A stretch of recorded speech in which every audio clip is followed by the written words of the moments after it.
No, Melanie, a mí también se me está, o sea, Sí, se está escucho cortado al entrecortando. profesor.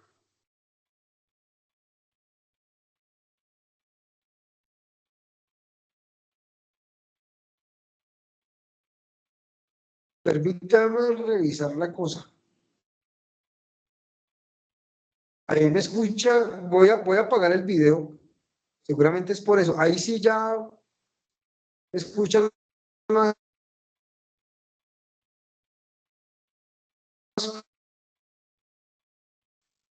No, profe, hay mucha interferencia.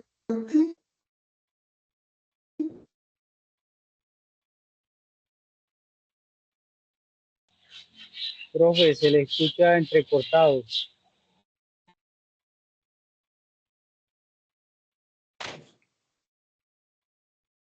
Voy a cambiarme de lugar. ¿Me escuchan ahí?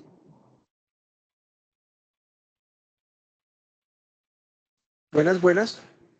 Buenas, profe, yo sí lo estoy Audio. Sí se le escuchando. escucha, profe. Bueno, cambié de lugar. Bien, entonces, ya que me escuchan más claramente, pues primero reconocer eh, su presencia y su puntualidad en este espacio del curso de fenomenología para el segundo periodo del año 2025. Muy bien. Entonces, el curso de fenomenología es un espacio, digamos, muy importante en la formación profesional de un filósofo o una filósofa, toda vez de que, digamos que la fenomenología es un movimiento filosófico que le hace apertura a todas las problemáticas filosóficas contemporáneas, en temas como, por ejemplo, la subjetividad, el conocimiento, el tema de la alteridad, la producción de conocimiento a partir del mundo de la vida, la experiencia, la afectividad, el mundo de las emociones. Claramente es un tema profundamente fenomenológico. Entonces, por eso, digamos que ahí tenemos unos elementos indispensables para poder considerar por qué la fenomenología es una filosofía actual, pertinente y necesaria en la formación filosófica, ¿no? Ya pasamos un primer momento, digamos, de valoración académica, que ustedes ya experimentaron con ese primer video que ustedes elaboraron, que es, si no estoy mal, es la primera actividad del curso, ¿no? Que es una presentación, digamos, muy introductoria a lo que es la fenomenología, las implicaciones filosóficas de la fenomenología. Estuvimos aproximándonos a esta obra clásica de Husserl, La crisis de las ciencias europeas, ¿no? Digamos que Husserl, es muy interesante el planteamiento husserliano, en el sentido que él viene de las matemáticas y pasa a la filosofía, ¿no? O sea, él viene de las ciencias duras. Él, de hecho, hizo una tesis en filosofía sobre los números. Entonces, es decir, es un pensador que viniendo de las ciencias duras pasa a la filosofía y pasa pensando en una reformulación de la epistemología de las ciencias humanas y de la filosofía en general. Entonces, es un elemento que hay que abonarle y que aparece en su obra Crisis de las Ciencias Europeas.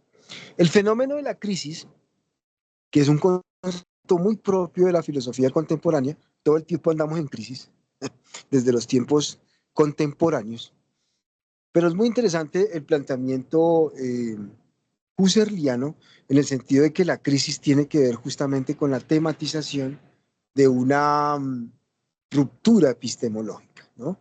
O sea, la filosofía nace en tiempos de crisis, ¿no? Y eso ya lo había planteado Hegel en la historia, en la historia universal de la filosofía, en la afirmación esa de Hegel de que el búho de Minerva vuela cuando la noche llega, el planteamiento hegeliano. Entonces, ¿eso qué quiere decir? Que cuando las cosas ya se han apaciguado, pues después de la tormenta, surge el pensar. O sea, de alguna manera el filosofar surge cuando la crisis o cuando la turbulencia y el cambio ha alterado la vida cotidiana y ha transformado, digamos, la realidad. Entonces ahí viene la filosofía como un intento de entender qué es lo que está pasando en medio de la crisis. Entonces, digamos que la crisis ha estado, digamos, permanentemente, eh, digamos que en el asunto del mismo pensar filosófico. Entonces la crisis es un elemento fundamental, digamos, dentro de la misma reflexión fenomenológica, toda vez que el acto del pensar implica partir de un elemento incierto, de un vacío, de un espectro de lo real, del distorsionado. Entonces la pregunta sería, y les hago a ustedes la pregunta porque ya tuvieron un primer acercamiento a la hora de crisis de las ciencias europeas, ¿cuál es la crisis que plantea Husserl? ¿En qué consiste esa crisis y por qué la fenomenología sería una respuesta adecuada para superar la crisis? Entonces yo les dejo esta pregunta para que intentemos familiarizarnos más. Entonces, quien quiera participar, levanta la manito y nos cuenta.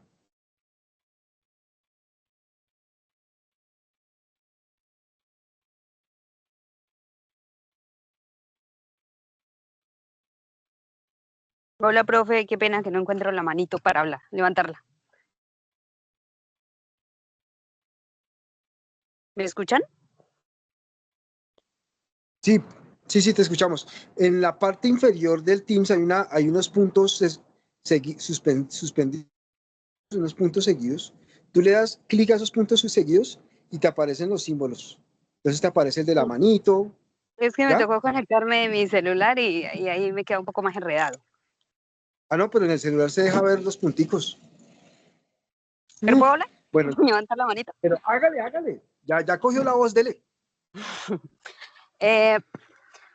Pues parte de lo que leí es que Husserl, que también me quedó sonando bastante, es que dice que busca como objetivar la filosofía, pero dándole como un punto o un carácter subjetivo.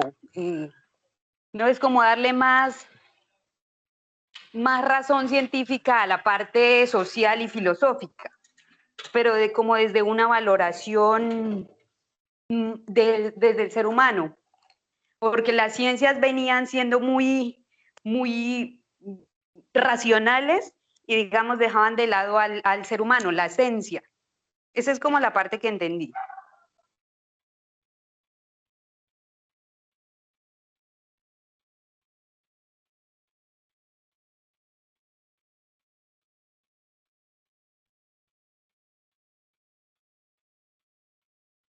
Renovación de la filosofía. Eso está muy bien. Entonces,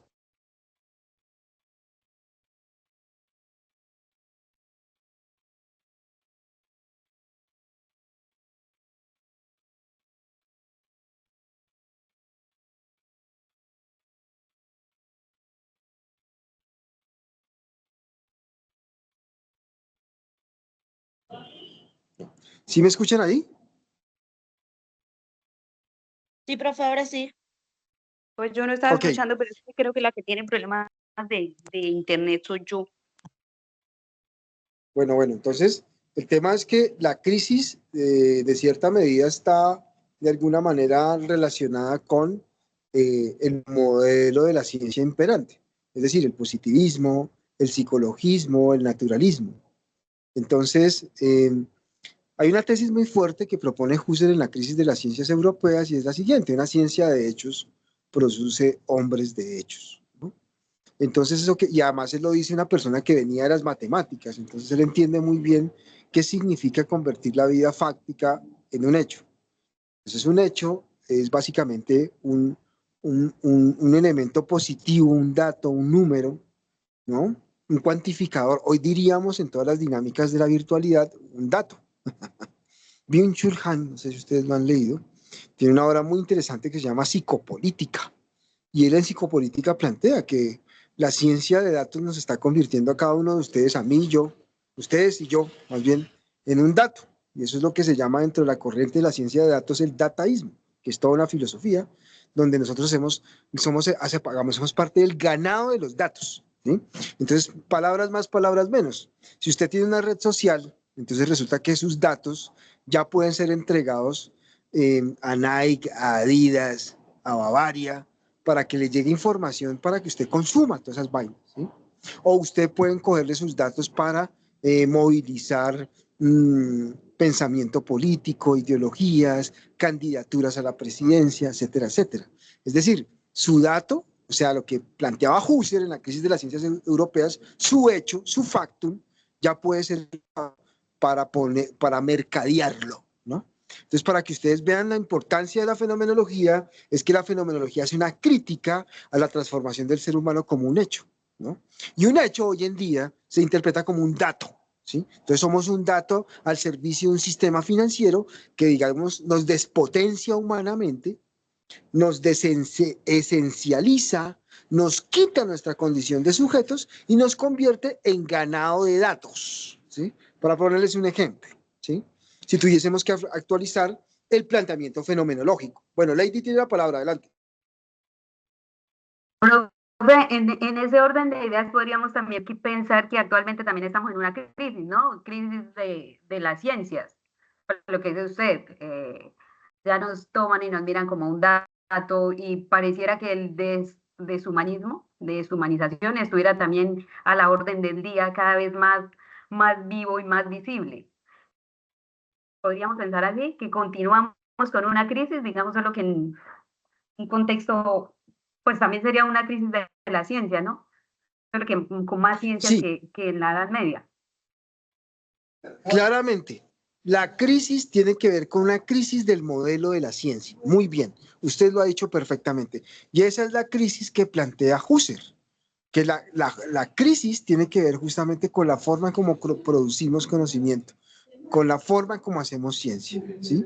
Entonces, Husserl ya desde el siglo XIX, imagínense ustedes, finales, comienzos del siglo XX, en esa obra tan importante que es la crisis de las ciencias europeas y la fenomenología trascendental, de alguna manera está pensando, bueno, tenemos ese diagnóstico de la crisis, tenemos esa situación, digamos, de transformación del ser humano en un dato, y entonces al transformar al ser humano en un dato, o sea, en un hecho, porque una ciencia de hechos produce hombres de hechos, pues básicamente estamos asistiendo a un fenómeno de deshumanización. Entonces, en ese sentido es como podríamos pensar que la fenomenología, como una alternativa filosófica, propondría un nuevo humanismo, ¿no? ¿Y en qué consiste ese humanismo? Pues básicamente en el proyecto de la fenomenología trascendental, ¿no? La palabra trascendental es muy importante en la filosofía porque nos recuerda un poco la filosofía de Immanuel Kant. ¿Mm? Recordemos aquí brevemente qué está entendiendo Kant por lo trascendental. Entonces resulta que la figura de Kant es muy importante para Husserl. De hecho, en la crisis de las ciencias europeas, él menciona varias veces una filosofía de lo trascendental. Tiene que ver justamente con la posibilidad de hacer del sujeto realmente un ser total, ¿no? Recordemos la consigna kantiana, ¿no? La consigna kantiana filosófica fundamental es sapere aude, ten la voluntad de servirte de tu propio entendimiento. Eso lo plantea Kant en un texto muy bello que les recomiendo se puedan leer, que es Respuesta a la pregunta ¿qué es la ilustración? Entonces, en la respuesta a la pregunta ¿qué es la ilustración? Kant plantea que lo que no permite al ser humano de alguna manera emanciparse es la minoría de edad. ¿Y qué es la minoría de edad? Pues es la sumisión, digamos, el adormecimiento, donde le dejamos todo a un tercero para que resuelva nuestros problemas médicos, dietéticos, religiosos. Entonces, para resolver nuestros problemas, digamos, de salud, consultamos plenamente al médico y creemos en lo que nos dice el médico, ¿no? Así nos está dando medicina que nos está produciendo un malestar. Si tenemos un problema espiritual o emocional, se lo consultamos al sacerdote. Y el sacerdote nos dice, vean, léase de Génesis 2 a Lucas 24, por ponerles un ejemplo. Entonces, digamos, el tutor de las almas, que es un pastor, también nos está direccionando nuestra vida espiritual, ¿no? Si tenemos problemas con la dieta, entonces consultamos con un nutricionista para que nos dé una nueva dieta y entonces disminuyamos nuestra carga calórica. Es decir, todo el tiempo estamos consultando a especialistas y nunca estamos teniendo la capacidad como de servirnos de nuestro propio entendimiento.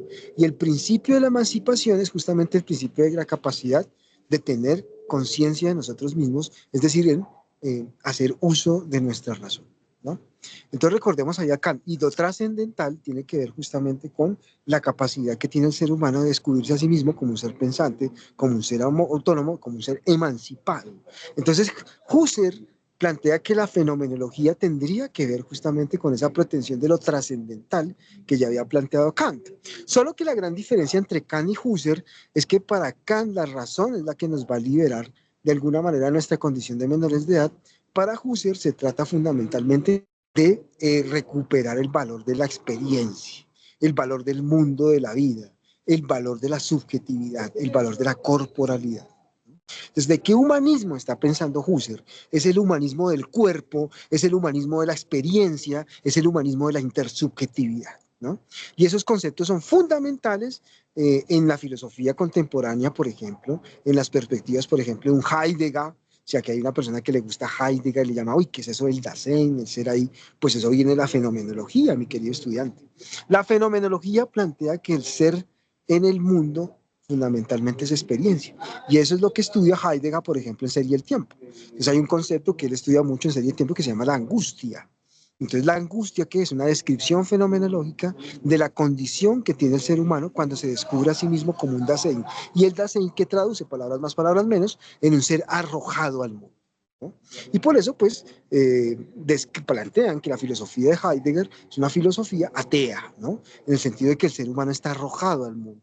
¿Mm? Y en ese sentido, pues no se cree en un teísmo filosófico en donde Dios nos trajo al mundo y nos proyectó, pues, a alcanzar un ideal de felicidad. Pues eso para Heidegger es falso, porque el ser humano es Dasein. Bueno, Melanie tiene la palabra. Profe, una pregunta, te disculpe, es que me enredé. ¿Lo de la angustia es de Husserl o de Heidegger? Lo de la angustia es de Heidegger. Lo que estoy diciendo es que Heidegger estudia con Husserl. De hecho, Husserl fue el maestro de Heidegger, ¿no? Y resulta que ese planteamiento heideggeriano de la angustia ya estaba planteado por Husserl en su fenomenología, en el sentido de que para Husserl, yo les estaba hablando de que la fenomenología es trascendental, ¿no? ¿Y en qué sentido es trascendental? Pues en la perspectiva kantiana de la capacidad que tiene el ser humano de emanciparse y de liberarse. Pero eso, en la perspectiva de alguna manera husserliana, quiere decir que tiene que ver con la experiencia, con la capacidad que tiene el sujeto de sentirse a sí mismo. Entonces, Heidegger, como fue estudiante de Husserl, se dio cuenta que en algunos momentos de sus lecciones Husserl hablaba de la experiencia del mundo de la vida. Entonces le quedó sonando a este pensador, le quedó sonando, ¿eh? Y como le quedó sonando, pues entonces su filosofía, que es una filosofía profundamente ontológica y existencial, recupera un concepto sobre la experiencia, justamente, que tiene que ver con la angustia. Entonces, sentirnos angustiados es un síntoma, digámoslo así, es un síntoma o es un modo, más que un síntoma, es un modo del existir en el mundo partiendo de una consideración de la experiencia. ¿Ve? Entonces por eso Heidegger habla de la angustia, pero eso es pura fuente fenomenológica, ¿ve? Entonces, por eso la fenomenología es fundamental para entender a Heidegger, ¿ve? Por eso si a ustedes les gusta Heidegger, entonces el hombre es un ser para la muerte, el hombre sufre de angustia, el hombre tiene miedo, todos esos son temas de Heidegger en Ser y Tiempo, pues tienen que ver a Husserl, ¿ve? Y tienen que ver el Husserl de la crisis de las ciencias europeas, ¿ve? Entonces, claramente, la filosofía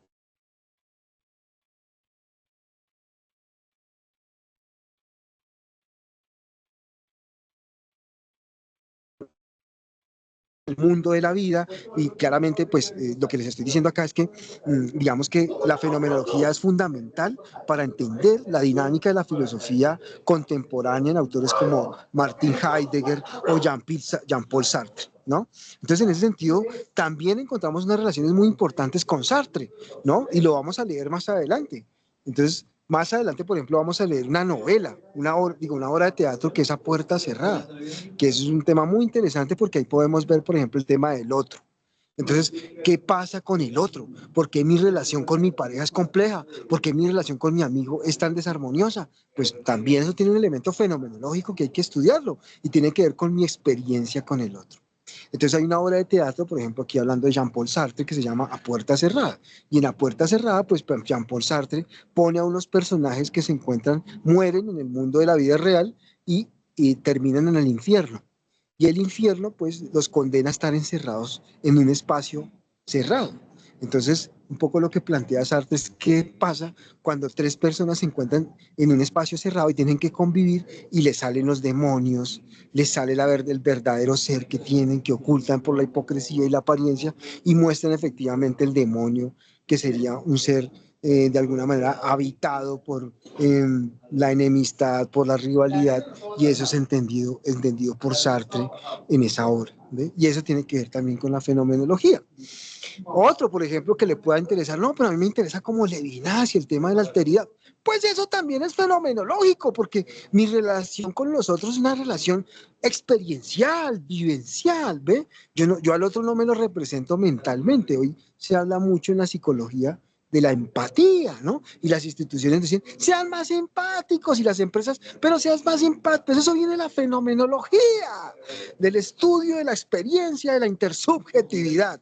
Entonces, por eso es importante volver a Husserl, entender las fuentes de la fenomenología, porque es importante esa cosa de la experiencia, del mundo de la vida, qué sentido tiene eso para nosotros, y eso hay que reivindicarlo, sobre todo en la filosofía actual, ¿no? Entonces, por eso, este curso de fenomenología los va a introducir en esos temas, y la idea es que ustedes se familiaricen, también que sientan cercano el discurso también a ustedes mismos, aunque es un poco pesado. Crisis de las Ciencias Europeas es una de las obras, digamos, menos duras de Husserl, y por eso pues yo arranqué mi curso desde allí, pero pues ya en la segunda parte vamos a mirar a Heidegger y todo el tema de la técnica, ¿no? Entonces también es otro tema muy interesante porque es muy actual, el tema de la virtualidad, de la realidad extendida, y entonces eso cómo lo piensa Heidegger siendo un discípulo de Husserl y recibiendo toda esa formación y entendiendo todo el tema de la crisis de las ciencias europeas, viendo que el positivismo ya no puede de alguna manera tener una filosofía para el futuro de la humanidad, y ver cómo el positivismo deshumaniza, y entonces cómo eso Heidegger lo interpreta en su crítica a la técnica. Entonces, también este espacio de aprendizaje que nos inventamos el día de hoy es para que ustedes se motiven a acercarse al texto de que es Pregunta por la técnica de Heidegger, ¿no? Que es otro grande de la filosofía contemporánea, pero que tuvo una herencia con la fenomenología de Husserl. Y como estamos en la UNAD, pues nos interesa sobre todo entender perspectivas que nos hablen sobre la técnica, ¿ve? Porque pues la UNAD es una universidad que está construida sobre la base de la técnica, la virtualidad y la tecnología. Y nosotros en filosofía pues tenemos el compromiso de pensarnos, de argumentarnos, de proponernos desde allí. ¿Alguien tiene, Ojet tiene la mano levantada? Sí, buenas noches, profesor y compañeros. Sí, yo quería aportar un poco en cuanto a la fenomenología, y era que aporta mucho a la suspensión de la actitud natural. Es lo que leí en el texto, y hace que el conocimiento trascendental cambie sobre las cosas. O sea, ya comenzamos a ver las cosas y a verlas sin prejuicios. O sea, desde un conocimiento vivido. Aló, aló.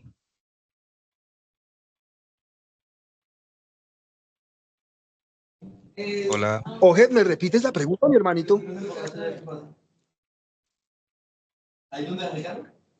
Ojet. Buenas noches. Oye, buenas noches, mi hermano. ¿Repites la pregunta, por favor?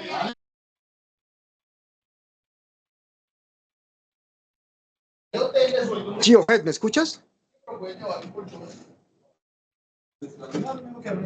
Ojet. Buenas noches, buenas noches. Sí, buenas noches. ¿Tenías una pregunta?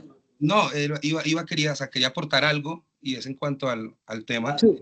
que la fenomenología también, Sí. visto desde Husserl, lo que hace es también hacer una suspensión de la actitud natural, es lo que él plantea, para romper con la dicotomía de intelecto-sentidos. Y a partir de romper con esa dicotomía, entrar al conocimiento trascendental, que es el conocimiento de las experiencias vividas, y a partir de ahí ver al hombre desde otro punto de vista. Claro, muy bien ese aporte, mi hermano, excelente.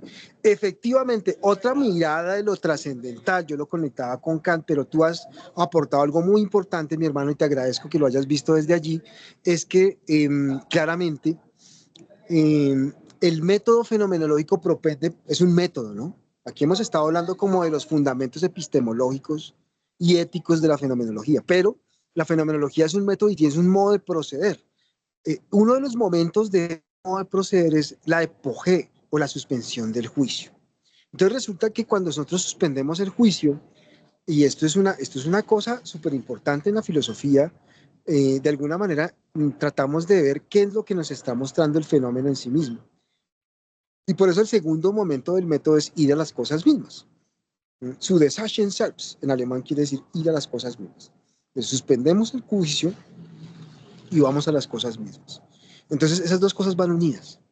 Cuando hacemos ese proceder, pues básicamente estamos entendiendo que el ser humano piensa de manera unificada, no de una manera disyuntiva, como lo pensaba el cartesianismo, que una cosa es la materialidad y por otra cosa es el pensamiento, ¿no? Recordemos la tesis de Descartes, cogito ergo sum, pienso, luego existo. Eso para la fenomenología es falso, porque nosotros entramos en una relación directa con el mundo de la vida, ¿no?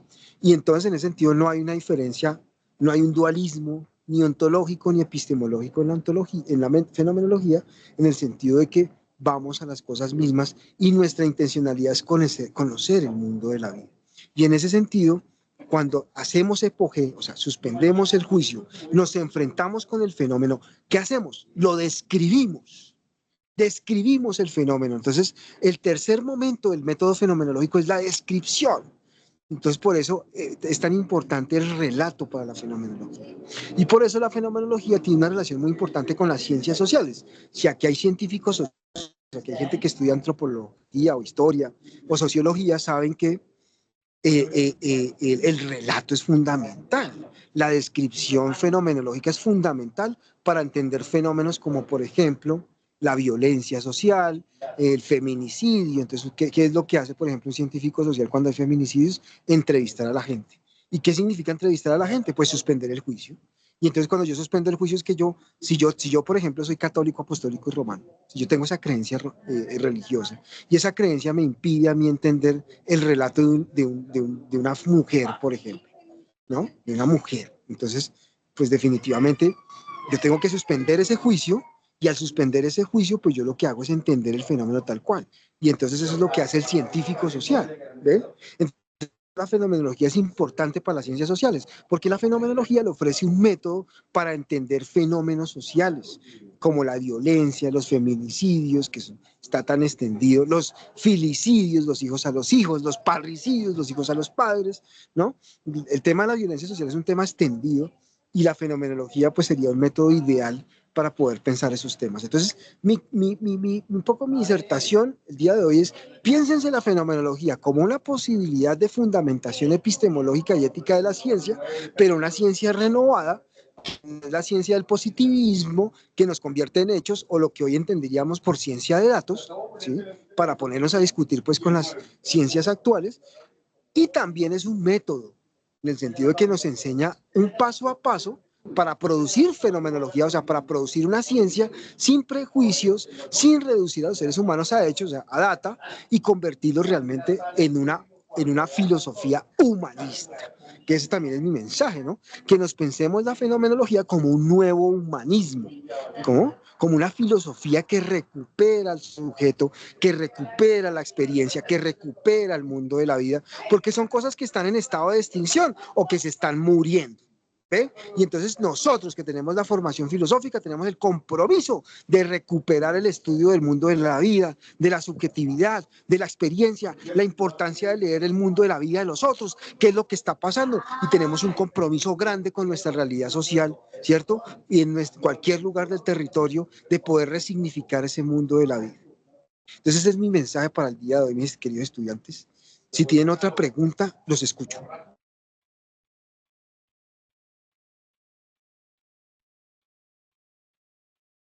Profe, a ver cómo decirlo.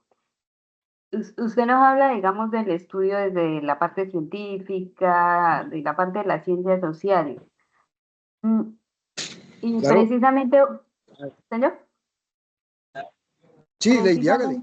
precisamente hoy estaba leyendo un artículo, bueno, creo que es en la India, bueno, no en una tribu, bueno, en una parte de la India donde una mujer se casa con dos hombres. los colectivos feministas y todos los que luchan por derechos de las mujeres, entonces empiezan que eso está mal visto porque se vulneran los derechos y las libertades de las mujeres. Pero la mujer dice que lo hace de manera voluntaria y que lo hace por, ¿cómo se llama eso? Por preservar, digamos, su cultura y su tradición. Desde la fenomenología, ¿cómo podríamos pensar eso? Porque lo pone a uno a pensar, exactamente.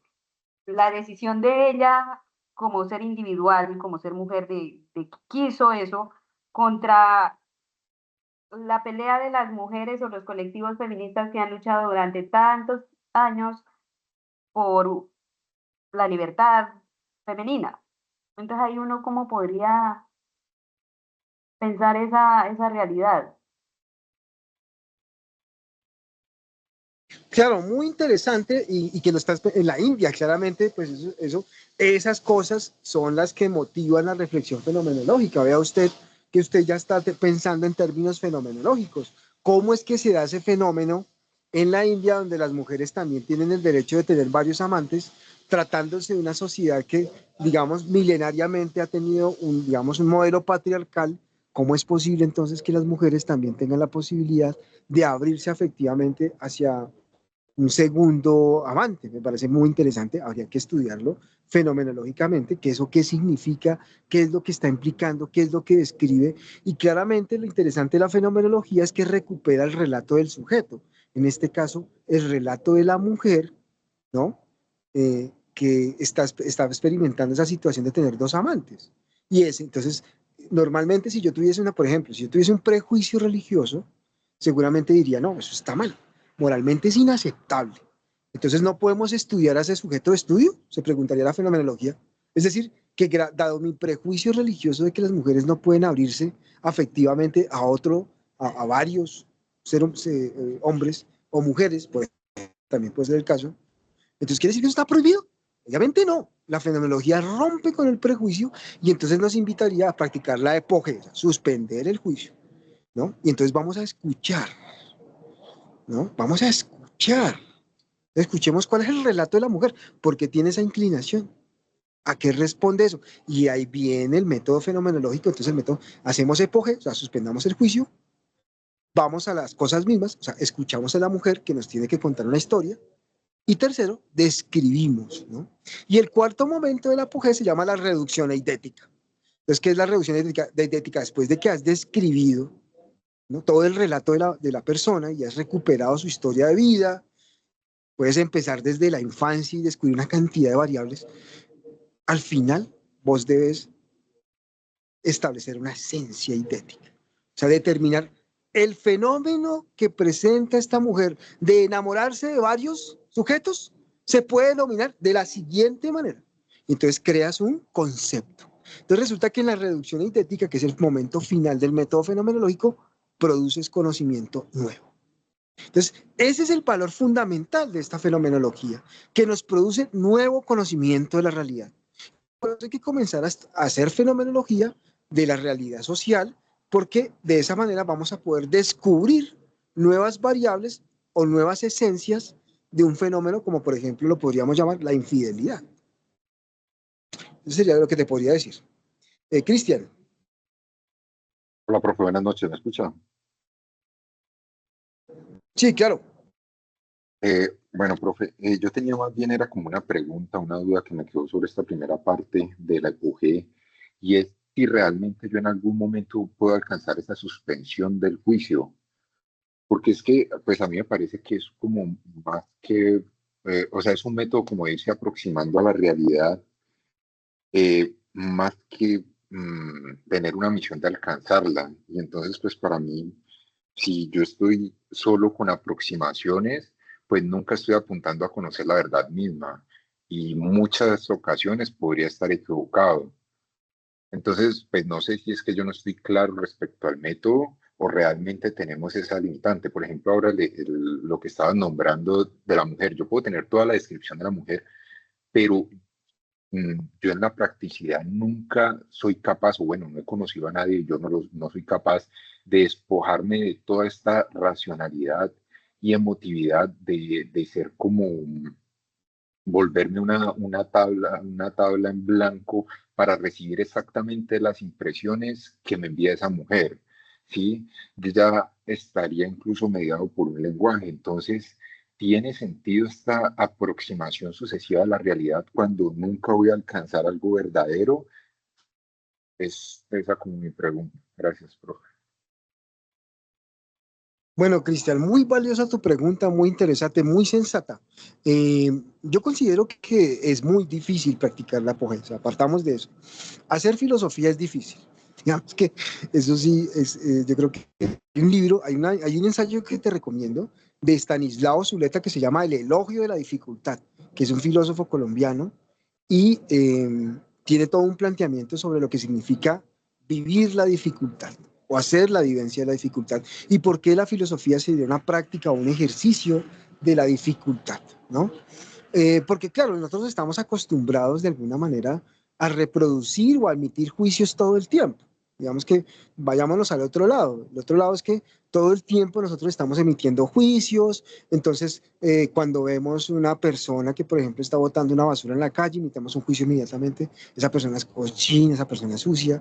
O cuando, no sé, vemos un ladrón que roba en la calle, nos parece plausible que todos lo cojan, lo capturen y lo linchen. Y entonces aplaudimos y hasta nosotros nos metemos en la linchada y le cascamos.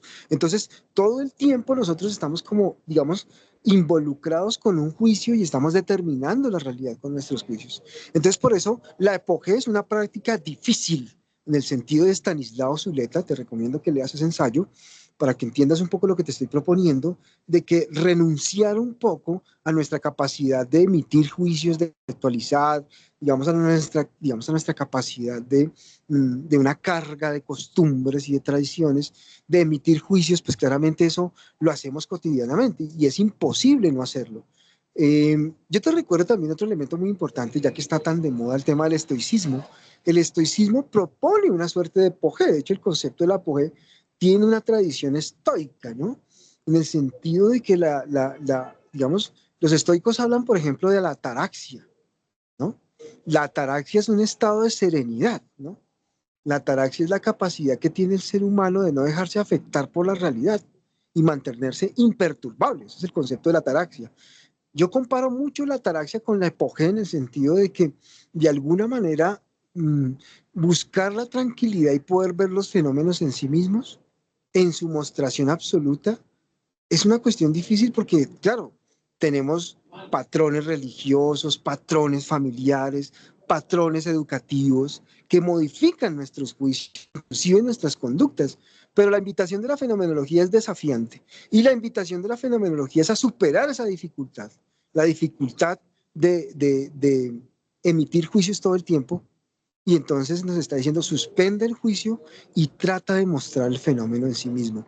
La fenomenología tiene un compromiso con la verdad, no lo podemos negar. Y de hecho, en el libro de la crisis de las ciencias europeas, que fue la invitación de la primera parte del curso de fenomenología, es veamos un poco la fenomenología como una apuesta también alrededor de la verdad, como un proyecto de la verdad, ¿no?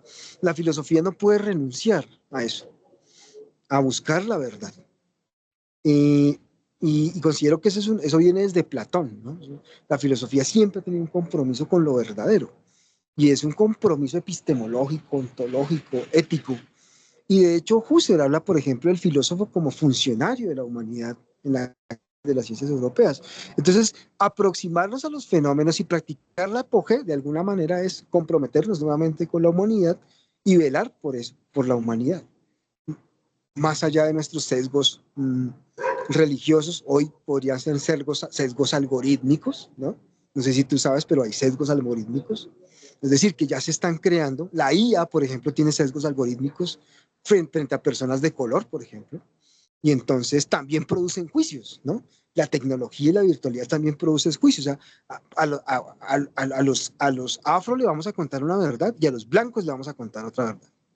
A los de estrato 2 le vamos a contar una verdad, a los de estrato 6 le vamos a contar otra verdad. Hay un sesgo algorítmico y eso hay que romperlo también desde la perspectiva fenomenológica. O sea, hay que practicar epogé, ¿para qué? Para hacer justicia epistémica y para hacer también verdadera aletheia, o sea, aletheia en el sentido griego, la verdad, ir a las cosas mismas.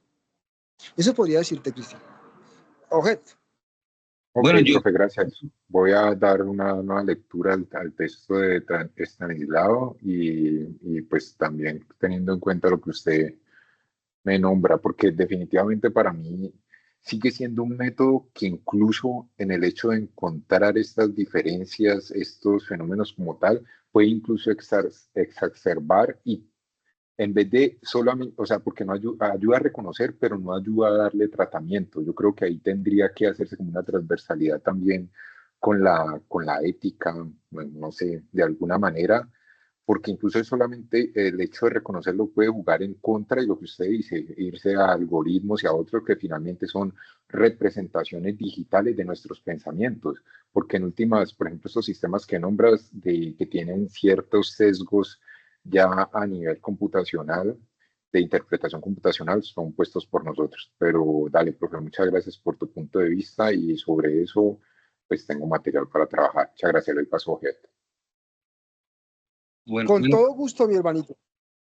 bueno, yo quisiera a aportar un poco, digamos, en el diálogo, y es que más que uno, o sea, ponerse en la posición del otro, pienso, porque uno, es muy difícil que se ponga en la posición del otro. Es como, o sea, lo que nos invita la fenomenología es como hacer la voz del otro, o sea, la voz del otro, como hacerlo suficientemente, despojarse de tanto, de como esa, de como esa cualidades, o sea, como esos, sí, o sea, o sea salirme del otro, pero no, pero darle voz al otro. O sea, yo no tengo que ser como el otro, es simplemente es despojarme tanto de la, como del número, o sea, de eso matemático que me lleva a esa pensar, darle sentido al otro. O sea, yo no necesito reconocer a la mujer, necesito es que la mujer hable por ella, ¿sí? Y yo ser una voz, no tratar de ser como ella, ¿sí? Entonces pienso también que una de las cosas o sea, de lo que hace también y los sesgos que tienen en la actualidad la IA es porque los sesgos son alimentados por nosotros, por los seres humanos. Y al final los sesgos son prejuicios que nosotros estamos creando. Cuando miramos los prejuicios, digamos, o sea, que han habido en lo real, por lo menos en Amazon, han habido sesgos de género. O sea, había un algoritmo, lo que hacía era que históricamente la mujer pues no ha tenido los mismos puestos que los hombres, hablo a nivel social, entonces la IA seguía reproduciendo eso. Igual también en los afro, en Estados Unidos, en la parte de las cárceles. Como la mayoría, había mucha gente afro que estaba en cárceles, pues entonces ya prácticamente los veían como reincidentes. Entonces eso también influía mucho en cuando iban a buscar empleo, para ciertas cosas. Pero pienso que la invitación, más que entender al otro, es darle voz al otro y ser un instrumento como de eso, ¿no? Entonces es como eso. Gracias. Ojet, muy interesante tu planteamiento. Claramente la fenomenología nos abre un espectro de posibilidades al tema del otro, es decir, la alteridad. Uno de los continuadores del proyecto fenomenológico, pero desde la perspectiva del otro, o sea, de la alteridad, fue Emmanuel Levinas. De hecho, él tiene un libro muy importante que, digamos, Levinas fue el que dio a conocer a Husserl en Francia. Y hay un libro que se llama La teoría fenomenológica de la intuición. Te recomiendo que revises a Levinas, ya que has tocado el tema sensible, la alteridad del otro. Y yo considero que sí, que el método fenomenológico tiene una cosa muy valiosa y es que le permite al otro habilitarse también como un sujeto de pensamiento. Toda la filosofía tradicional occidental, la cartesiana, la moderna, la kantiana, es una preponderancia al sujeto. Es una cosa que el sujeto es lo máximo, el sujeto es la máxima expresión del pensamiento. Con la fenomenología eso se rompe y estamos hablando más bien de un sujeto cuerpo, un sujeto que siente, un sujeto que es también otro. Y entonces el sujeto y la alteridad es un elemento valiosísimo para poder entender otra filosofía o otro sentido de la fenomenología, ¿no? Porque sí, estamos acostumbrados también, creo yo, o venimos de esa tradición de la filosofía moderna de que el sujeto es lo más importante, el sujeto es el fundamento de la realidad, el sujeto es el espíritu absoluto, la perspectiva, digamos, hegeliana, pero no, la fenomenología rompe con eso, y un filósofo que se dio cuenta de eso fue Emmanuel Levinas, claramente, ¿no? Entonces, la filosofía contemporánea tiene que girar digamos, de la importancia del sujeto hacia la mirada del otro. Y ese estudio fenomenológico que hace Emmanuel Levinas es bellísimo porque, entre otras cosas, él piensa, por ejemplo, el rostro del otro, ¿no? Entonces, ¿qué significa pensar cuando aparece el rostro del otro? ¿Qué significa hablar cuando el otro me está interpelando con su mirada, con sus ojos?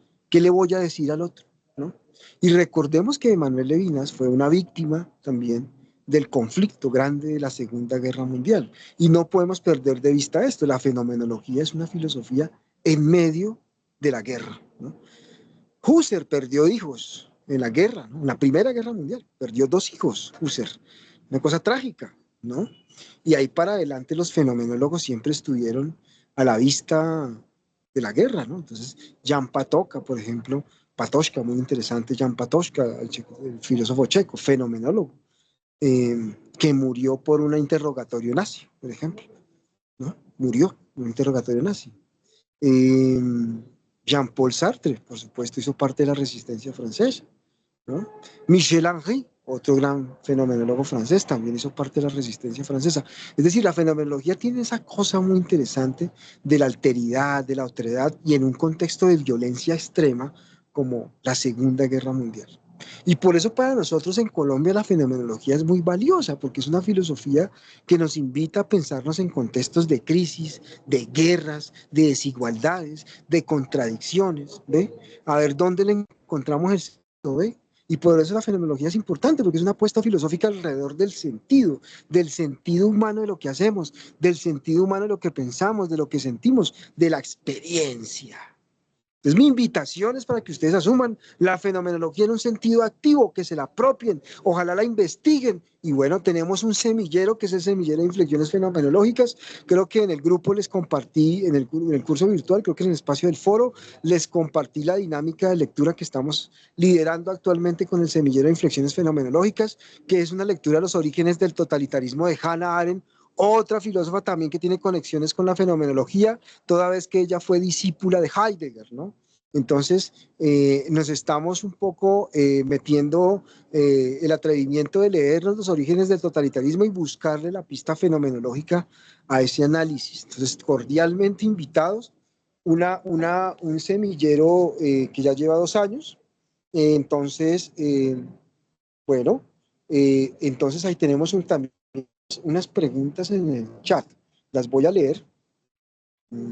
A ver qué nos dicen. Por ejemplo, dice Brandon, yo digo que por más que intentemos realizar un apogeo, no lo lograríamos en totalidad porque al final somos seres que siempre desde pequeños se nos ha inculcado algunos estereotipos o arquetipos de la sociedad y estos sesgos de una u otra manera afectan nuestros juicios.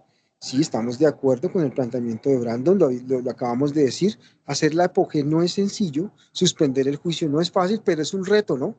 Que es una invitación a la dificultad, a asumir la filosofía realmente como una confrontación real con nuestra experiencia y nuestra subjetividad y también con todo lo que nos han enseñado, ¿verdad? Porque también nos toca suspender el juicio con todo lo que nos han enseñado, porque nos han enseñado mal, nos han enseñado a ser violentos, nos han enseñado a ser a enemistarnos con todo el mundo, a mirar mal al otro. Creo yo que en Colombia tenemos que practicar la apogeo, por lo menos para ser un poco más pacíficos. Ese sería mi concepto frente a lo que plantea Brandon. Dice Vladimir, ¿no es posible entonces el proceso de la desalienación? La desalienación tendría que ver con la apogeo, en el sentido de que de alguna manera la apogeo implica deconstruirnos a nosotros mismos, ¿no?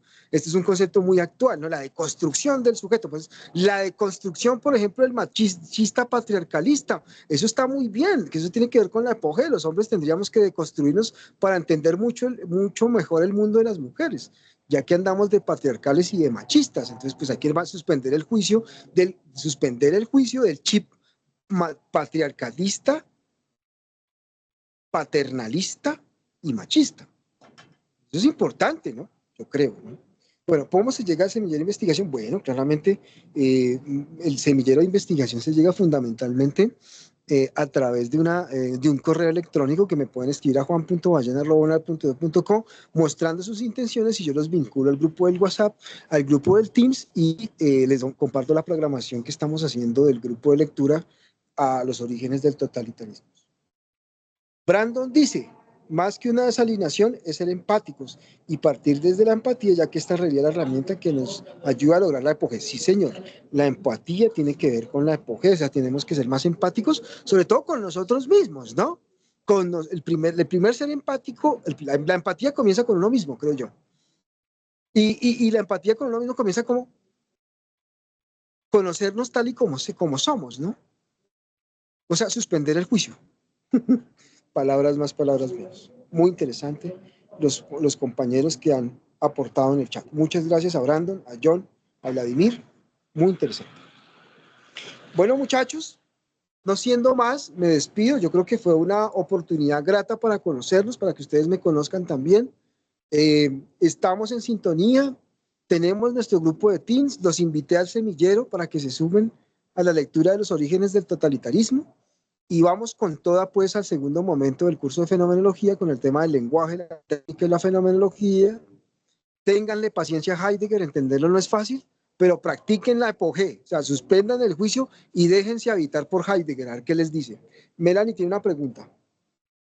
Profe, antes de retirarnos, quería preguntarle algo con respecto a la segunda, o sea, esta tarea nueva que tenemos habilitada, y es que tenemos que hacer una ficha de lectura, pero, o sea, ¿usted nos va a mandar algún modelo de cómo es la ficha de lectura o eso lo hacemos nosotros independientemente?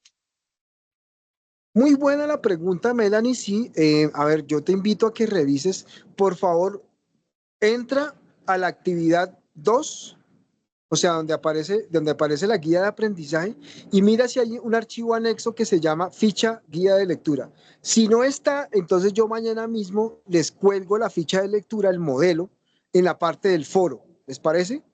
Pero revísate porque yo lo puse, yo lo puse ahí, pero revísate por favor si lo encuentras. De todas maneras yo me comprometo porque si hay un modelo de ficha de lectura para que ustedes orienten y hagan su análisis más ordenado. O sea, no se tienen que inventar ninguna ficha de lectura, ya tenemos una convención establecida, la idea es que ustedes la sigan y mejoren su análisis a los textos de filosofía. Melanie, muchas Ah, gracias por listo, esa profe. observación. Es que como yo Eso. reviso en el teléfono, nada más me sale el PDF de la guía. Pero gracias, yo voy a revisar en el computador. Y busca, y si no yo lo cuelgo en el foro. John tiene la mano levantada. Ah, no, le iba a decir que la ficha de lectura está en la parte donde está la guía. No hay en el foro, sino donde está la guía. Ahí también está en la parte de arriba la ficha de lectura, ¿no? Eso. Listo, John. Muchas gracias por compartirnos ese datico para que Melanie la tenga clara. Listo, muchachos. Un gusto escucharlos, un gusto compartir el conocimiento con ustedes. Espero que nos volvamos a ver, muy queridos. Los mejores deseos y ánimo en las tareas del curso de fenomenología. Brandon, tiene la mano levantada. Profe, no sé si leíste el chat, pero yo tengo la duda de si son las 3 lecturas o escogemos una. El análisis hay que hacerlo fundamentalmente a la pregunta ¿qué es la técnica? El de Heidegger. Ese es el texto que me interesa que ustedes se apropien de una forma más analítica, más concienzuda, más fenomenológica. Muy bien, excelente pregunta. Listo, muchachos. Los mejores deseos, muchas gracias por estar en este espacio. Gracias, profe. Feliz noche. Listo, profe, gracias. Gracias.